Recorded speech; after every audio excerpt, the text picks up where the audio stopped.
Hey, what is up, people? I'm your teacher, Vaz the Doctor. Having trouble with preparing for your exams? Well, stay tuned.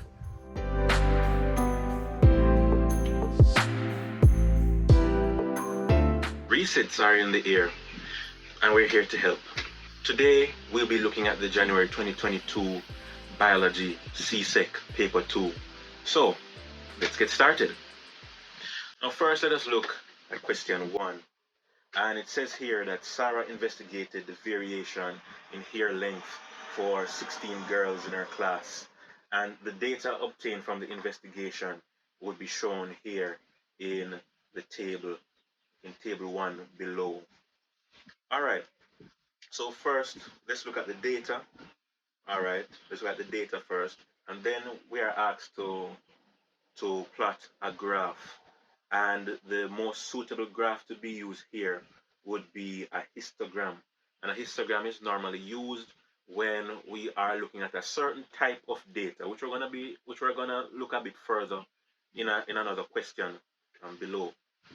So first we have our graph. Let's look at the graph here. And the scale that we are working with is on the y-axis. We have 2 centimeters, which gives us 1 unit, and in our x-axis 1 centimeter is portrayed or shown by 1 unit. All right, so let us first look at the scale. On the y-axis, for every 2 centimeters, that is represented by 1 unit.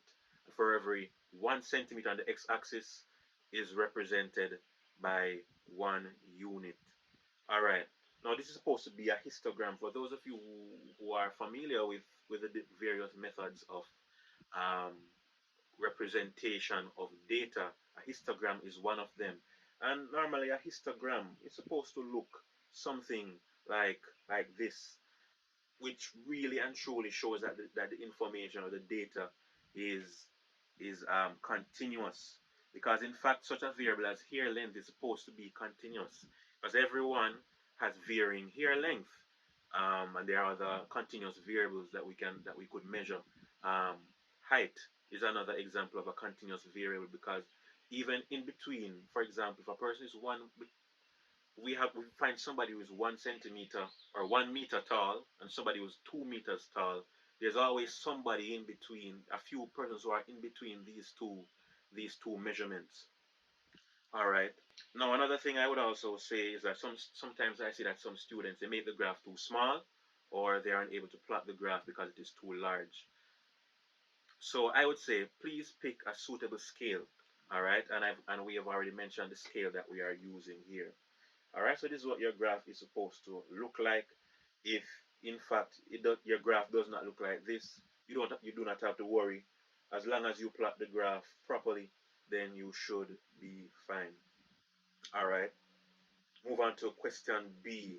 And question B is asking us, what are the 2 precautions that should be taken during this investigation? All right, so we have two answers here, the 2 answers that would give us our marks here. Now, hair length should be measured starting from the scalp. Quite intuitive. And 2, curly hair has to be stretched before taking measurement. And I'm sure we would be able to appreciate why these would definitely be precautions when it comes on to measuring hair length. All right, now part C wants us to define the following terms. And the following terms that we're supposed to define are continuous and discontinuous variation. All right, so the first one, we want to define continuous variation. And continuous variation really and truly is just the characteristics which change gradually. All right, characteristics which change gradually, such as weight or height. Let me explain a bit. As I mentioned before, in terms of height, we are saying that we have persons who are 180 centimeters. There are some persons who are 181 centimeters, right? In continuous variation, there are people in between who are 108, 180.1, 180.5, and so on. All right, that gives us our 1 mark. And we also must define discontinuous variation. All right, and it is quite the opposite. As long as if you know what continuous variation is, you'll be able to find out the definition for discontinuous variation. And it is quite the opposite.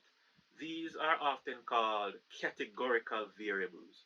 And to put it simply, is either you have it or you don't have it. If you are blood type A or blood type O, there are no intermediates. That is the most important part that we need to understand or remember. All right, so question C2. Now, what type of variation? So first, Sarah conducted a second experiment to determine the number of students in the class who are right-handed or left-handed, right-handed or left-handed. Now suggest the type of variation that which was investigated in this experiment. And 1 mark, the simple answer is it continuous or discontinuous? And the answer here is discontinuous variation. Why? Remember we said that discontinuous variation is another way to describe what we call categorical variables. And those are is either you have it or you don't have it. Either you're right-handed or left-handed. Right? There's no in between. There's no in betweens. Technically there could be in betweens, but right-handed or left-handed is categorical. So it's definitely a discontinuous variable. Question C3. So we want to identify the type of graph that would be suitable for representing the data from the second experiment. Remember, the second experiment was the one about right and left-handedness. All right. Now, a categorical variable. We can use either a bar chart or a pie chart. Now, using either of these, they can clearly separate the categories of the in which the variates fall in. So they can, so both the bar chart and the pie chart, they can clearly separate the two variables. Yes, no, right-handed, right-handed, left-handed, right? Categorical verb, discontinuous. There are no intermediates. All right, here we go. Okay, question D.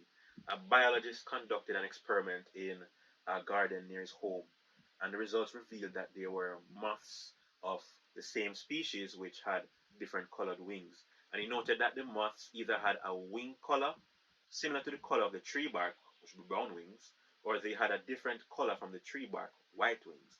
And he concluded that there was genetic variation in the wing color of the moths in his area. And so the question goes on like this. Suggest one way in which this genetic variation may have arisen in the moth population.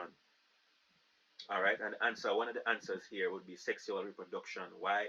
Because genes are passed on during mating and fertilization. And if you want a little more background information on this question, you can watch.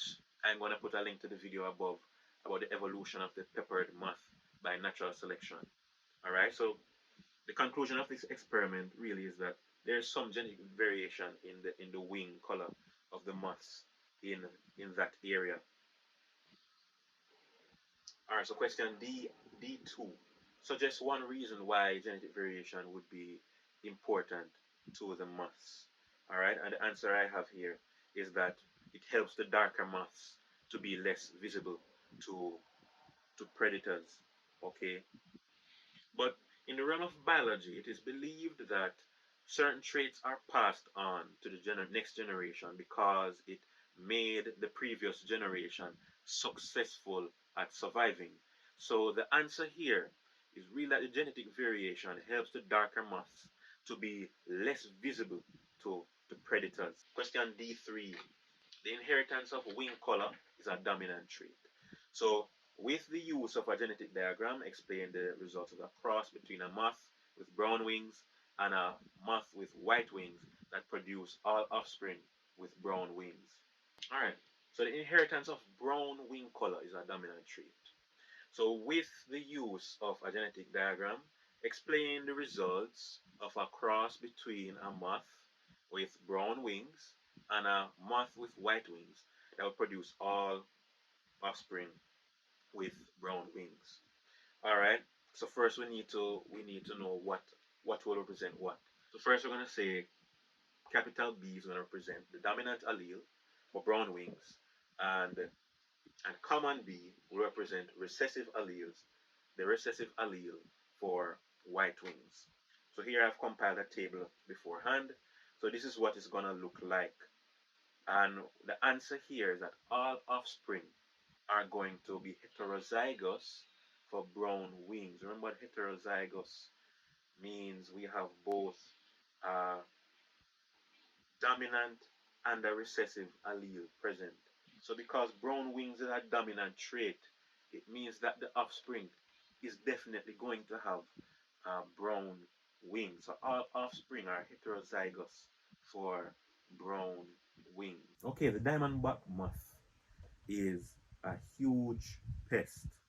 Researchers recently created a strain of diamondback moth which would reduce the pest population.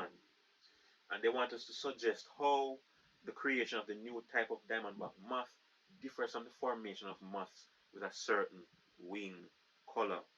All right. So the new strain of moth, it was created by genetic engineering. Now scientists select favorable genes to create a new strain with specific characteristics. And the formation of moths with different wing color was actually by chance.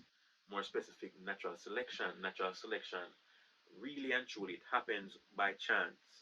All right. So just to recap, to create a new strain, man-made, to create a strain, a new strain, or a um, different species of animal altogether, scientists have to go in and select favorable traits, genes, to create a new strain that has that specific characteristics, right? And for the moths to have both had, some had brown wings, some had white wings. That all happened by chance because of the selection pressures that were prevailing during that time.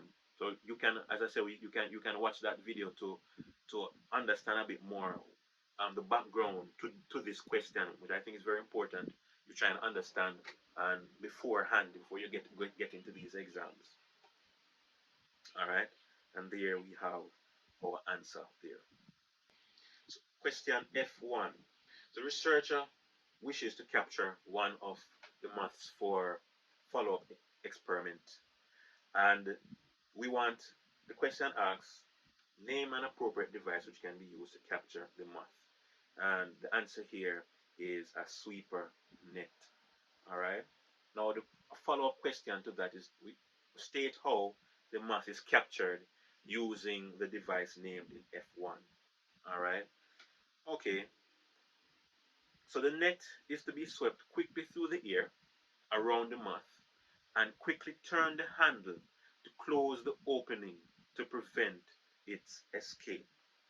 Okay. And that's our answer there. All right, but before we get to the answer for this one, let us try and understand what the question is asking. Is asking us.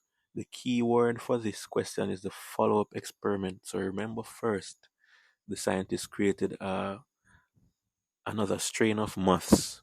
They created another strain of moths. Um, then the follow-up experiment involves the sweeper net. So essentially, what we are asking, what the question is asking here, is what precautions do you take when you are using a sweeper net? All right, so one precaution is rain and the sweeping of insects. They really don't go together. So you choose the time wisely in which you go out to do your sweeps, because the specimen that you will collect will stick to the side and leaves, and it's no good for photography or anything else. So you avoid sweeping if it's been raining during the day or early in the morning when it is still damp. All right. Question two. Question two. Now state one function of each of the following areas of the human brain. So the first is the cerebrum, which is the largest part of the brain divided into two halves, each called a hemisphere. Whenever going into exams, if the question asks you to state just one or two items, I would always tell my students to go into exams knowing one extra, because you might never know. You might never know. You just might forget one thing in the exam and you're doomed. So That's what we have there.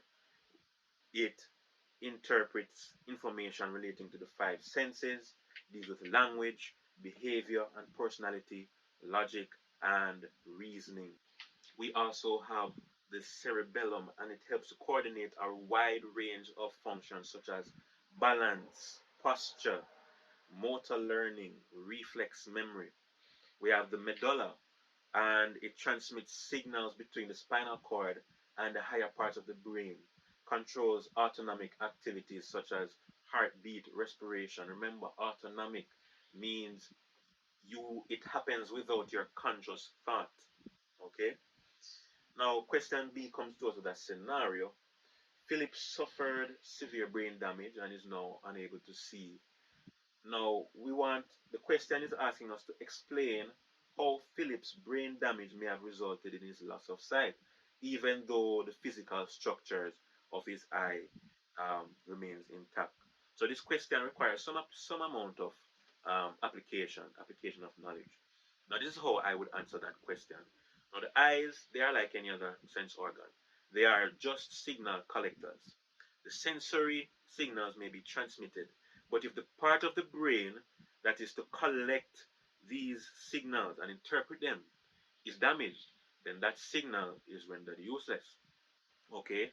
And I think it would also be important for you guys to know that the part of the brain that is responsible for sight is the occipital cortex, or the occipital lobe. That is the vision center of the brain. So if that part is damaged, no matter how good the physical structure of the eye is, then you will not be able to see or see properly.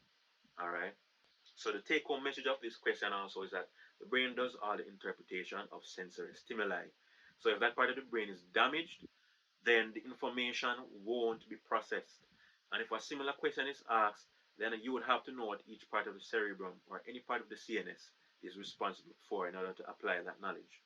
All right. So let us not spend too long on this. Question C. Anna is a teenager who abuses diet pills, and she continues to use the pills to maintain her body weight. So as her friend, you tell her that she should immediately stop using the diet pills and maintain a balanced diet. Now, you want to now give her two reasons why a balanced diet is important. So I have three for you. It gives the required energy to keep active throughout the day, growth and repair of cells and tissues, and it boosts your immunity, your body's ability to mount an immune response. All right, C2. Now state the names of two other substances which are commonly abused by persons. All right, we have marijuana and cocaine. There are many others.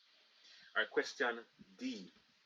All right, so discuss three different effects of drug abuse, and the effect may be physiological, social, or economic. Now, discuss whenever you see that keyword, and I think students, when you go into exams, it's very important that you understand what the keywords are in exam. Discuss, state, define. As long as you understand those keywords, you spend less time in exams, and your answering of questions will be more efficient. All right. So I'm going to take the economic route. We want to discuss three different effects of drug abuse. The effect may be physiological, social, or economic. Now, drug abuse has economic effects, and many of these substances have addictive properties, which cause not only psychological but physical effects. As a result, it puts a burden on the healthcare system, both in preventative and remedial care.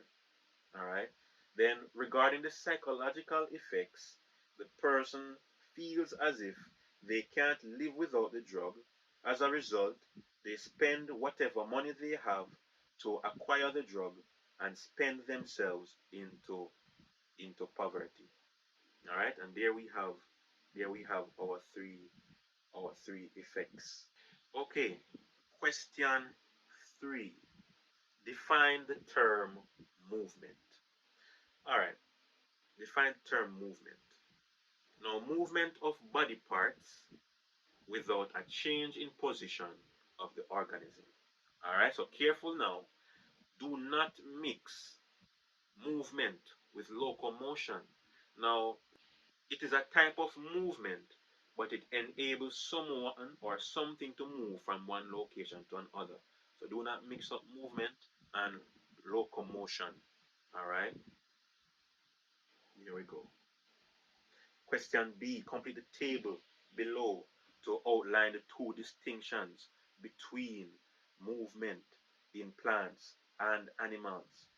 All right, so here we have our table, our answer. All right, you can pause the video and make note of it. And so we're just gonna move on here. Question C. So we're to list three major functions of the human skeleton other than locomotion and name one bone that is responsible for each function listed. All right.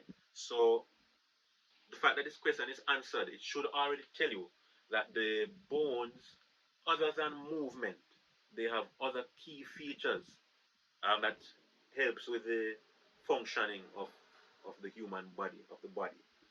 Here are answers. Function 1 is protection, and the bone responsible is the skull, and the skull is a type of flat bone. All right. Function 2. Did you know that the bones produce red blood cells? They produce blood cells, both red and white blood cells. And one of the bones responsible is the femur. Most long bones, or all long bones, they are responsible for the production of blood cells. All right. We also have support. All right. One of the bones responsible is the spine. All right. So question D. There are some animals that are completely immobile. For example, we have coral. Complete the table below. Two disadvantages of complete immobility in living organisms, and we want to state one consequence of each. All right. So again, I'm going to leave the table up for you guys to take note, and then we move on to the next question. Now, question 4AI. Now, we are asked to name the reproductive structure labeled A, B, C, and D. All right, and the answer here. So A is the stigma, B is the ovary, C is the filament, and D is the anther. All right, so 4A2. So state how the flower in figure 1 will be pollinated, and the most likely way would be via the wind. And the reason why I chose that, if A is the stigma, all right, and the stigma is the part that would have trapped the pollen grains, okay, in order for fertilization to take place.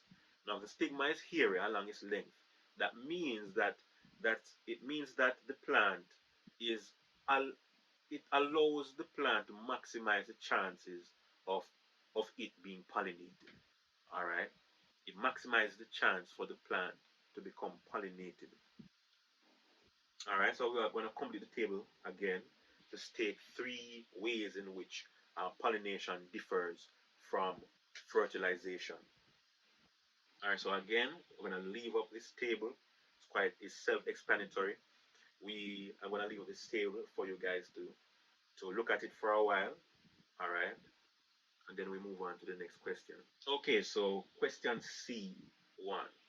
Sugarcane was once a plant of great economic importance in the Caribbean. Name the process of cell division which leads to the cultivation of sugarcane. And the answer there is mitosis. All right.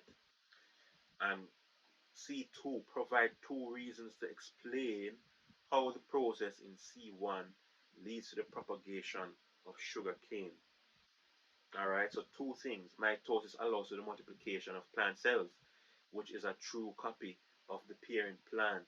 And also, mitosis allows for rapid primary plant growth.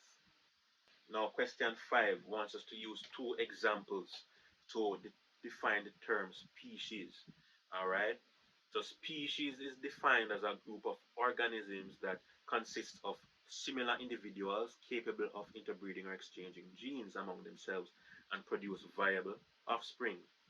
All right, so here comes the two examples. right? For me, I would give an example where wherein the species produce a viable offspring and where one is unable to produce a viable offspring. So here we go. The humans, Homo sapiens, our species, they can interbreed and produce offspring. All right. Now the lion and the tiger, they are both cats, but they are of different species. They may be able to exchange genes among themselves, but they cannot produce viable offspring. What does viable offspring mean? It means that the child that is produced from that union, they are able to produce children of their own. Now, what are two ways in which speciation occurs? Now, there are at least four ways, right? There are at least four ways in which speciation can occur: allopatric speciation and sympatric speciation. Allopatric, the physical barrier makes it impossible for members of the group to, to interbreed. Now, sympatric speciation, they live in the same geographic location, but they speciate when other factions are present, such as exploitation of a new niche. There are changes in their circadian rhythms, such as Galapagos finches. Now, question B2. Explain how each of the two ways stated in B1 leads to the speciation. Leads to speciation. All right. So in your answer, you're gonna always want to have in the back of your mind that speciation occurs when gene flow stops between two populations over a long period of time. Now, in allopatric speciation, it could be that the physical barrier makes one side unable to meet with the other on the other side, or the members have dispersed to another location from each other, and it lasts a long time. Then it stops the flow of genes. In sympatric speciation, if two groups separate due to the presence of other niches, which eventually result in changes in circadian rhythms, if this lasts long enough, then speciation is going to occur. Now, question so 5C. Natural selection assists in the process of speciation. Give three advantages and two disadvantages of natural selection. All right. So here we have our three advantages. Now, we have it determines an organism's fitness. Have you ever heard the term survival of the fittest? That is one of the tenets of natural selection. It also leads to speciation, right? It creates many different species, okay, and by extension, if it leads to speciation, then that means we are going to have it's going to drive diversity. Then we also want our disadvantages. So natural selection is retrospective. What does that mean? Natural selection only looks back. It doesn't solve future problems. If a disease comes in the future, to attack the current set of organisms, they will die out. Okay?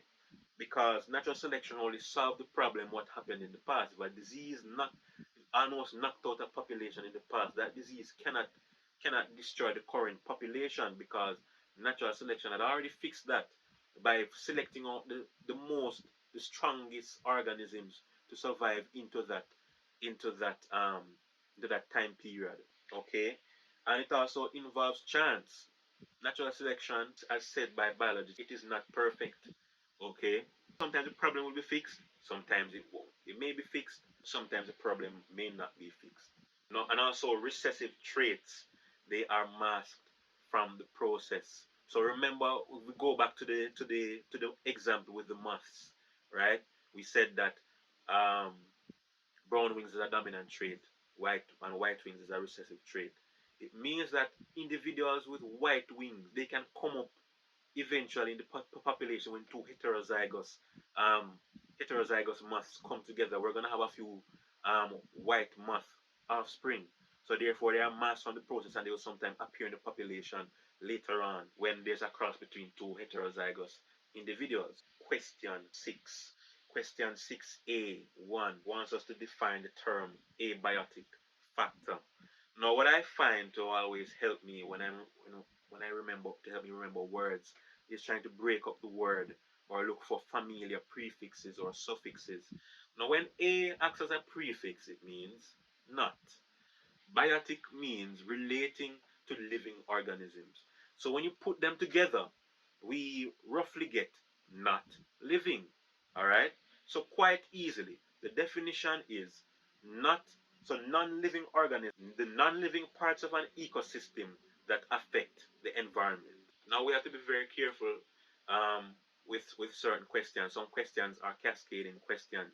So the question below is dependent on the answer you give for the question above. So if the question above answer is incorrect, then so will be the second one, and you lose a lot of marks there. So we have to correctly define what an abiotic factor is, right? We're going to state the two examples of abiotic factors. We have temperature, light, and a bonus one, we have water. All of those things can affect the environment. We also have, so question 6C. Now, list 3 human activities that may disrupt the abiotic factors in an ecosystem. All right. And that question is worth 3 marks. Okay. Now, the keyword here is list. So each mark is allotted by just stating one factor. Here you have to think, what are some activities that destroy the environment? Here are 3 answers, and they are not limited to deforestation, carbon dioxide emission, and mining. So question 6D, pandemics are large-scale outbreaks of diseases that impact human population. A new animal pathogen was detected in a rainforest and believed to be the reason for a significant decline in the human population after an outbreak. Now, figure 2 shows the impact of the pathogen on the human population in that country. Okay, now we look at the graph here coming from the past paper. For figure 2, describe the shape of the graph in the regions labeled A, B, and C. So we want to know what is really happening at these different points. All right. So region A, let us look at the graph. Region A, it is an upward trend. So that demonstrates a period when the disease is at its highest infectivity. Okay. And region B shows us a downward trend. And it means that these same people are getting better, or that they are developing immunity. So they are developing immunity. Now, region C shows a flat line, and that means the affected group now has immunity against the pathogen. So here we have our answers there. Take some time out to make note of that. Pause the video. Question D2. Discuss 3 ways in which human activities may have contributed to the spread of the animal pathogen. So 1, humans are eating the animal with the pathogen, and the pathogen is also able to cause diseases in human beings. So scientists believe that sometimes our eating habits, right? They believe that some of the animals that we consume, they carrying diseases over to us, and which can cause us to become sick. A disease that is able to pass from an animal to a human being is called a zoonosis. Now the second one was an increase in travel. Persons with the illness, they can spread the pathogen to those who are unaffected. Transmission of particles through sneezing, coughing, or rubbing the eyes to other individuals increases the disease's infection rate. And a bonus one, improper diet that doesn't aid in the development of a healthy immune system could also make individuals unable to mount an appropriate immune response towards that pathogen. Alright, that is the end of the video. Be sure to like this video, as it will help YouTube recognize that this video was helpful and suggest it to others who need the help. And I want you to comment and let me know if this video was helpful. Subscribe and get your friends to subscribe so that you can stay notified, because we have more interesting content ahead to help prepare you for your upcoming exams. And for those of you who are doing resits this year, I wish you all the best and much success. Take care.